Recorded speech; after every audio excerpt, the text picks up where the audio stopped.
You're gonna realize they're gonna start owning the process more, and then their process that they're gonna own is gonna give you, ultimately, and your team, better results.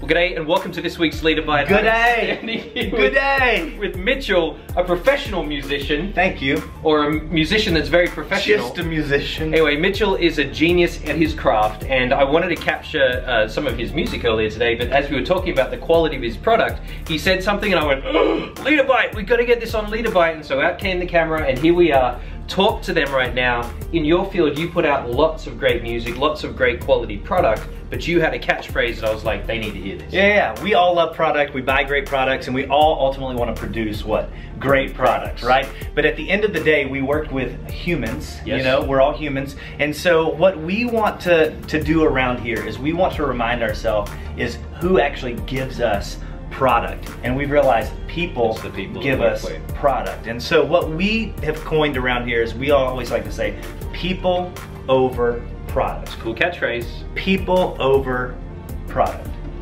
And it sounds great on paper, but take that with me right now into the real workspace. I mean, this is a real workspace. What if I'm not a people person? What if we've got to drive some deadlines today, this week, this quarter? We all have deadlines, and we all want everything to we all want everything to be amazing. If I don't meet the deadline, I'm dead. You're dead, you lose your job, you lose your income, your family's starving, they're out on the streets, and then you're coming over to my house and nobody's happy about that. So if I'm about driving product, how could you give me a tip right now on what I could do to put people over product? Yeah, I think the first thing we need to do is we need to invite people into the process. Okay, so invite the people who report to you into the process with you, because what normally happens if you're a manager, if you lead a team, you're gonna always have this is what you do. This is what you do. This is how you do it. But if you will invite the people into the process, you're gonna find out, one, that you're not the smartest person in the room. Very good. And then secondly, very humbling. You're gonna realize they're gonna start owning the process more, and then their process that they're gonna own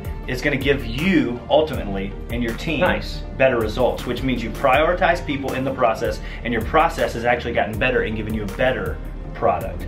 So invite people into the process, and the process will ultimately give you a better product. Nice. Yeah. But what if I'm over the phone and I can't just invite people into my room to talk with me? I guess we could do that over the phone to some regards, but how do I still put people? Phone is an interesting space. We don't really use the phone much anymore. You will if you're calling continent to continent or something like that, but text messages, emails are super direct. They're non-emotional. But when we're having a conversation, unless I use an emoji. Yeah, unless you're using an emoji. But for us talking, it's highly emotional. And so when you're talking to people, everything that you're feeling. So if you have a phone up against your ear, you need to remember that there's a human on the other side of it. They feel emotion, they sense emotion, and they're going to give emotion if you don't. And they're going to give emotion if you don't, if you go straight to business. So what I've learned is I always want to lead with empathy.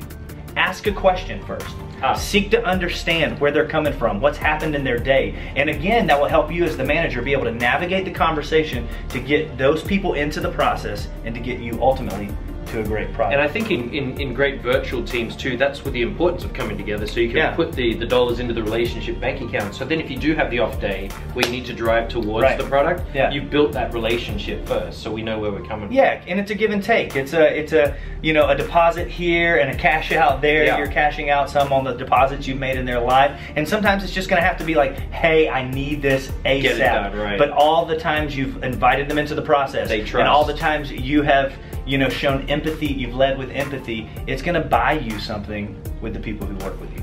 Bring them into the process, show empathy. Now, I know that you're a father as well, Now you have 1, 2, 3, 4, and they're all girls. God bless him, right? And for all of you want to see a real leader, here's one in action, a father of 4 girls. So how do you transfer this mantra to them? Because they're not in the business world yet.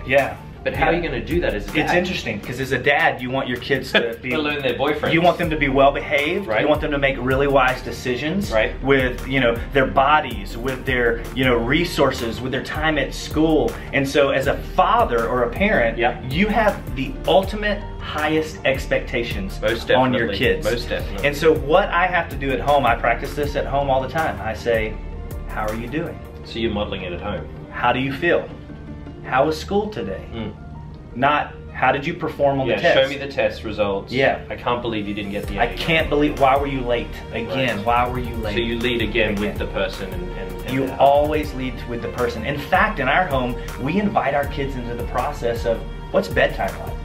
Oh, cool. Yeah. So your routines as well. How do you guys like bedtime? Very interesting. What do we need to do to you know, make bedtime easier for y'all or better for y'all?